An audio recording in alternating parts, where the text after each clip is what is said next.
Right, here we are, St James's Park, Tuesday, sort of mid-morning.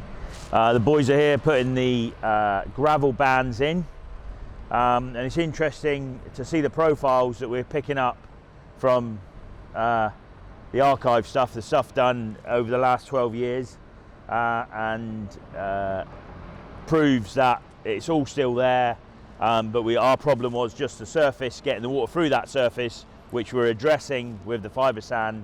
But if we look into the drain line, you've got a channel which is 2 inches wide and 12 inches deep.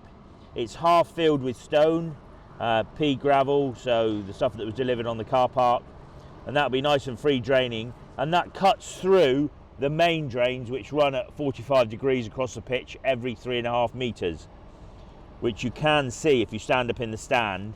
And we could see the other day when it was raining, and you could see the water draining away through the bands and then sort of holding on the other areas a little bit. Okay, but it's interesting to see, if you look at this sand here, that is one of the original gravel bands from 2009. So that was put in 2009, and they run that way, which is why we're running these this way. And they've got gravel on the bottom and sand on the top, but obviously we've mixed that top piece in on Saturday to create a sandier surface. So the sand will drain into the sandier soil will drain into the sandy channels and then into the drains below. And on the bottom of there will be gravel. Also here, with different colour sand, a whiter sand, sharper sand. Those are the gravel bands we put in 2016, which again I think would have worked much more successfully if our drain, we hadn't compromises with our drain, which we've now rectified. So basically you've got a gravel band there, and then you look at here, you've got a gravel band there. So every metre, in fact that's more than a metre, I think that's more like 4 feet, there's a gravel band from 2009, and then every 500 there and there you've got a sand band from 2016, and then 2021, which is now, we're putting another gravel band going across this way. So if you imagine splitting it all up, you've got only small areas to drain before it gets into a sand band, and then we'll get some pictures later. On top of this goes pure sand, and then that'll get worked into the surface like we did on Saturday, and then the fibre sand will go on, so we'll have a much sandier surface. We won't have a sand-based pitch, but what we will have is a much sandier soil-based pitch.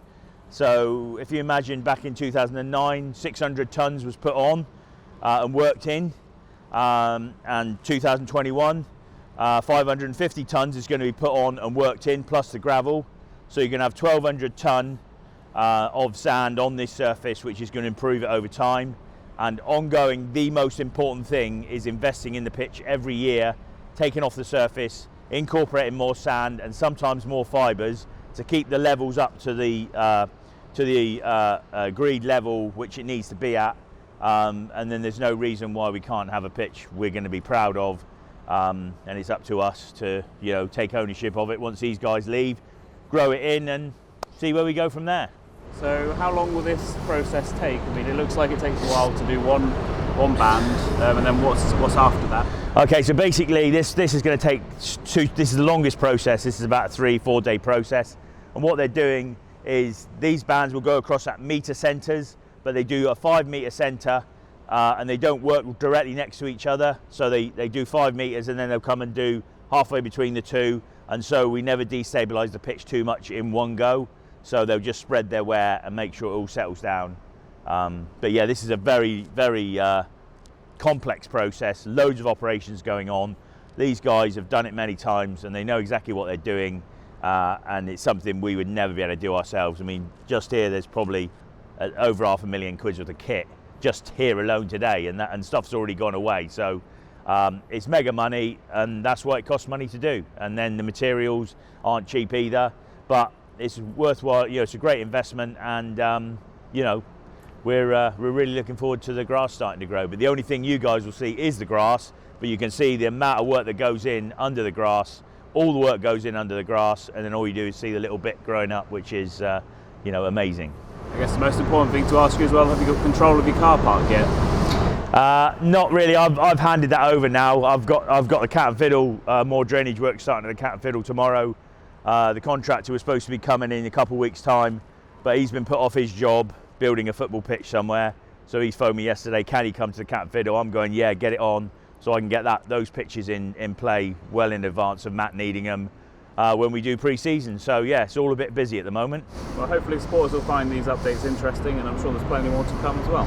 There will be more to come yet, but the next few days are really massively busy, and the archive footage will be really useful in years to come. So great stuff.